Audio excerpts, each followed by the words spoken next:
I caught my fiancé cheating, so I faked amnesia after a car crash to see what she'd do. He's like a glitched-out robot, she told her lover. She had no idea I was recording everything. She thought I forgot everything, until I played the footage on our TV over candlelight. I gave her a suitcase, a smile, and 10 minutes to leave. Okay, I never thought I'd be that guy. You know, the one who fakes amnesia to catch his fiancée cheating. But life has a funny way of flipping you upside down, shaking all your brain cells loose, and daring you not to lose your mind completely. Or in my case, pretend I already had. Let me back up a bit. I'm a pretty normal guy, mid-30s, work in IT, keep my fridge stocked with frozen burritos and oat milk. I'm not flashy, not rich, but I had peace. I had my dog, my quiet apartment, and for the last 3 years, I had Emily. She was warm, kind, had this annoying laugh that grew on me. She worked as a bridal consultant. Yeah, I know the irony. We met at a mutual friend's birthday and hit it off immediately. Fast forward to 6 months ago, I put a ring on it. We started planning the wedding. I thought we were solid. But then things got weird. She started being glued to her phone. Like, not just regular texting. I'm talking sneaky, turning the screen away and laughing at random times levels. She was suddenly working late, a lot more. Canceling date nights. Sex life went from can't keep our hands off each other to sorry babe, I'm just exhausted. At first, I thought maybe she was stressed. Wedding planning can do that. I brought it up once. She smiled and told me not to overthink it. You're just being paranoid, she said. Huh. Classic. The turning point? One boring Thursday night, she left her old iPad at my place. Claimed it was dead and useless. I wasn't even trying to snoop, but curiosity is a hell of a drug. I charged it up, poked around. No password. And just like that, I fell headfirst into the rabbit hole. Texts, pictures, videos, hotel reservations. With my old college buddy, Derek. Not only was she cheating, she was cheating with him. Derek, the guy who used to sleep through class and always forgot to pay you back for pizza. Apparently, he was now the man my fiancée moaned for in hotel rooms while I waited at home thinking she was stuck in traffic. I stared at the screen for what felt like hours. My ears were ringing. My whole body went cold. But here's the thing. I didn't scream. Didn't throw the iPad. Didn't even cry. I just smiled. Because in that moment, some weird, twisted part of my brain lit up and whispered, what if you didn't tell her you know? What if I played dumb? What if I watched her? What if I let her dig her own grave? And then, the universe handed me the perfect excuse. A week later, I got into a car accident. Nothing serious, just some whiplash and a banged-up bumper. But when I woke up in the ER and saw Emily standing over me, crying and panicked, the plan clicked into place like it had been waiting for me all along. I blinked up at her and said, "Wait, who are you?" She gasped. The doctor looked at me, confused. I turned to him and said, "I don't remember anything. Let the games begin." So yeah, I told the doctors I had no memory of the last 5 years. Not just Emily, everything. My job, my apartment, my favorite burrito order. All gone. Just like that. Of course, the doctors ran tests. I played up the confusion. Told them I remembered my parents in high school, but nothing recent. They did a couple scans, didn't find anything alarming, said it could be temporary. Retrograde amnesia, they called it. Real or not, they couldn't exactly prove it wasn't happening. That's the beauty of it. Emily was crying at first, holding my hand, stroking my hair. But something was off. I was watching her closely. Her tears felt performative, like she'd been practicing them in the mirror just in case this kind of situation happened. She kept saying, "You don't remember me?" At all. But instead of pure heartbreak, there was this pause in her eyes. Something calculating. And then, just for a split second, I swear I saw it. Relief. That was the first crack. She stayed with me that night, talking nonstop about our perfect relationship. Pulling out her phone to show me pictures of us, vacations, dinners, engagement photos. She told me we were planning a beach wedding. Showed me a Pinterest board. Told me I used to call her my little jelly bean. Spoiler, I never have and never would. Ever. She was selling me a fantasy. I asked questions. Innocent ones. How did we meet? What do I do for work? Who are my friends? She answered quickly, almost too quickly, like she had rehearsed. The story of how we met was different than I remembered. The timeline didn't add up. She said we started dating right after Derek moved out of state. Funny. That's the exact time the messages between them started. I didn't say anything, just nodded, smiled, said, "That's nice." The next few days, she insisted I move back in with her. Said it'd help jog my memory. Said she'd take care of me. Honestly, I couldn't have asked for a better setup. She had no clue I was quietly observing every little thing, recording her, tracking her calls, even syncing her iCloud behind her back. Yeah, I went full spy mode. James Bond, but with trust issues and a neck brace. And the more I watched, the worse it got. She kept texting someone, always turning the screen away. She changed her lock screen passcode. Took mysterious walks in the evening, leaving her phone behind, probably because she knew I might snoop. And once, I walked in on her on the phone in the bedroom. She didn't hear me. She was whispering, laughing. Said, "He's still clueless." This couldn't have worked out better. I backed away before she saw me.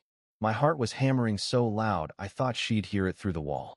This woman, who sat by my hospital bed and cried crocodile tears, thought she'd hit the jackpot.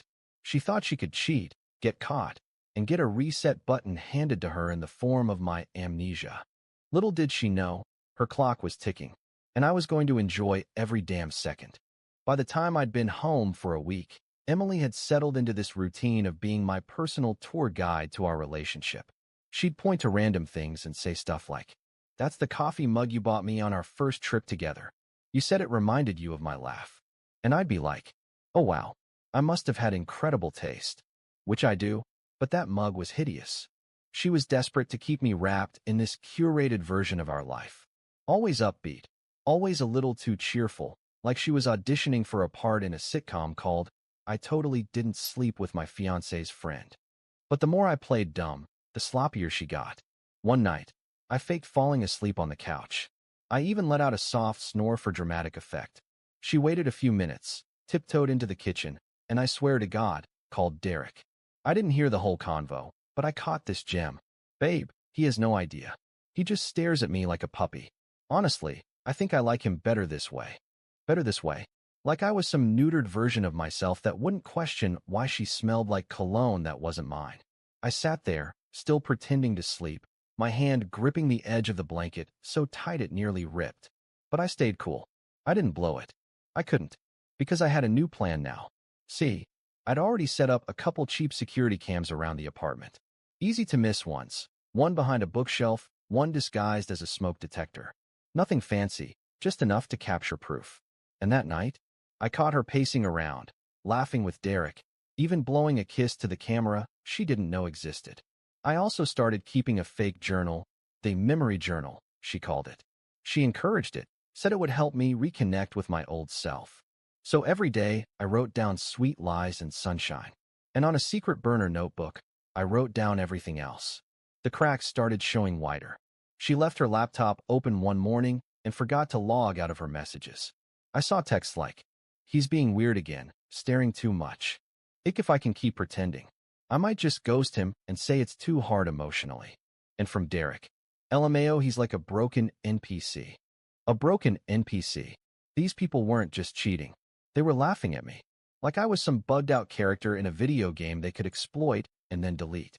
I nearly lost it. But instead of storming in, I smiled, shut the laptop, and made myself a cup of coffee with that hideous mug. Better this way, huh? Cool. Let's see how better it feels when the curtain drops. So I decided it was time to stir the pot a little. Not blow my cover.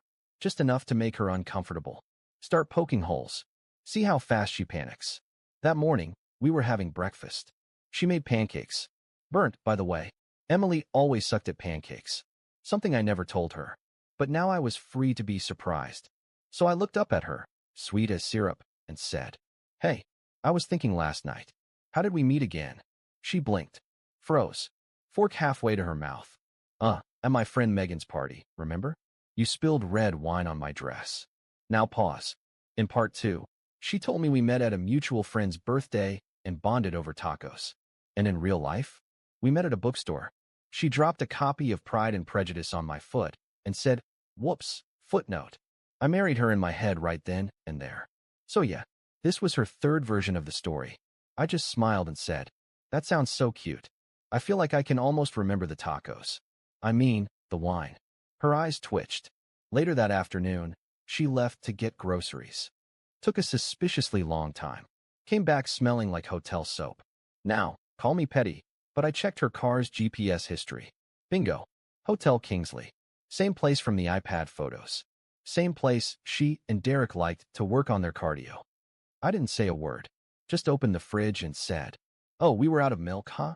She said, "Yeah, and they didn't have the oat kind you like." But there it was. Top shelf. Full. I looked at the milk.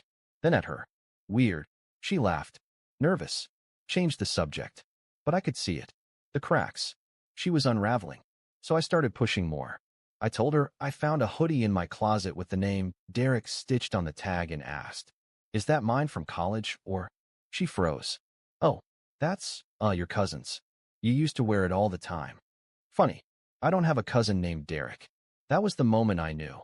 She wasn't just cheating. She was actively rewriting my entire life in real time, thinking I was too clueless to notice. And the best part? I was catching every single lie on camera. I had enough footage now to put together a small documentary, and I was strongly considering uploading it with a dramatic voiceover like. This is the story of how I pretended to lose my memory and lost all my respect for the woman I was going to marry. But I wasn't done yet. No, I wanted one final moment. One final scene where her mask would completely fall off. So I planned a dinner. Candlelight. Music. A fake memory breakthrough. A perfect trap. All right. I had all the receipts. The texts. The hotel visits. The recordings. The phone calls. The 3 different stories about how we met. Even the hoodie labeled Derek. I still laugh when I look at that stupid hoodie. At this point, I could have just kicked her out. But nah, not yet. I wanted a front row seat to the meltdown. So I planned a little evening. I told her, real serious voice, "Hey, I've been feeling weird lately. Like, things are starting to come back." Her eyes did this little twitchy thing, like a bird realizing it just flew into a cage. But she smiled. Said, "Oh babe, that's amazing. What do you remember?" I told her I wanted to have a special dinner to celebrate the memory breakthroughs. She lit up. Thought she was off the hook. Even wore that red dress I bought her last year for Valentine's. The one she said made her feel dangerous. She had no idea how right she was. So we sit down. Wine. Candles. Fancy takeout she passed off as homemade. Yes, Emily, I can still recognize Panda Express. I told her I wanted to show her something. She got all gooey-eyed, probably expecting a slideshow of our old pics or a playlist called Memories of Us, or whatever. Instead, I pulled out a flash drive, plugged it into the TV, and hit play. Clip 1. Her on the phone saying he's still clueless. This couldn't have worked out better. Clip 2. Her kissing Derek outside the hotel. Date and time stamped. Clip 3. The "he's like a broken NPC" text from Derek, read out loud by my laptop's text-to-speech. By clip 4, she wasn't blinking. Just frozen. Then I looked her right in the eyes and said it. Calm. Flat. Cold. I never lost my memory, Emily. Not for 1 second. And man, she shattered. Stumbled over her words. Wah. You're spying on me. Like I was the problem. She tried the tears. The fake ones. Tried to grab my hand. I pulled it away. I told her I knew everything. That I'd known since before the accident. That the whole amnesia thing was a setup to see how deep the rabbit hole went. And guess what? It went all the way down to hell.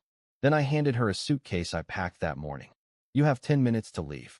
After that, I call the cops. And I send the videos to your mom." Yeah, petty. But this wasn't a rom-com. This was war. She begged. Cried harder. Said, it was just a mistake. Mistake. I said, you dated your mistake for 6 months. Don't insult my intelligence. She left. Eventually. And just like that, silence. The apartment felt lighter. The kind of silence that doesn't hurt, it heals. Emily was gone. Just like that. 3 years of my life walked out dragging a knockoff suitcase full of lies, bad perfume, and a red dress that now made me want to throw up. I stood there for a while. Not crying. Not angry. Just calm. Like I'd finished a long, complicated puzzle. And the last piece had finally clicked into place. But I wasn't done. See, before she left, she said something that stuck with me. "You're messed up, you know that? Who pretends to have amnesia just to catch someone cheating?" And to that I say, someone who got tired of being treated like a joke. And if I was going to be a villain in her story, then hell yeah, I was going to make it a bestseller. So here's what I did. I took all the footage. The texts, the calls, the fake journal. I compiled it into a tidy little folder labeled, "Just in case I need to remember," smiley face. Then I wrote a post. Title: I caught my fiancée cheating, so I faked amnesia after a car crash to see what she'd do. Spoiler: she failed. I told everything. Not in a vengeful, raging way, but with cold, clear, cinematic detail. Just the facts. Let people judge for themselves. I uploaded it anonymously on Reddit. Ida? No. Relationship advice? Nope. Straight to r/pro-revenge. And my God, it blew up. Within hours. Thousands of upvotes. Hundreds of comments calling me a legend, a lunatic, a genius, a psychopath. Honestly, I'll take all of it. People asking for updates, demanding Netflix pick up the rights. A therapist in the comments said, "I don't condone it, but this is art." It didn't take long for it to make its way back to her circle. Her job? Gone. Apparently, the boutique didn't love the idea of a bridal consultant becoming a viral symbol for cheating liar with taste in men as bad as her taste in throw pillows. Derek? Turns out he had a girlfriend too. Had. Now, according to mutual friends, he moved back to his parents' house and deleted all his socials. Guess it's hard to go full alpha when your mom is folding your laundry. And me? Well, I took some time off. Blocked her. Changed my locks. Got a new therapist. Started writing again. Actual writing, not rage journaling. Even made real pancakes one morning. Not burnt. Proud of that. And the dog? Still here. Still awesome. I renamed him Memory. Because memory, I've learned, isn't just about the past. It's about what you do with what you know.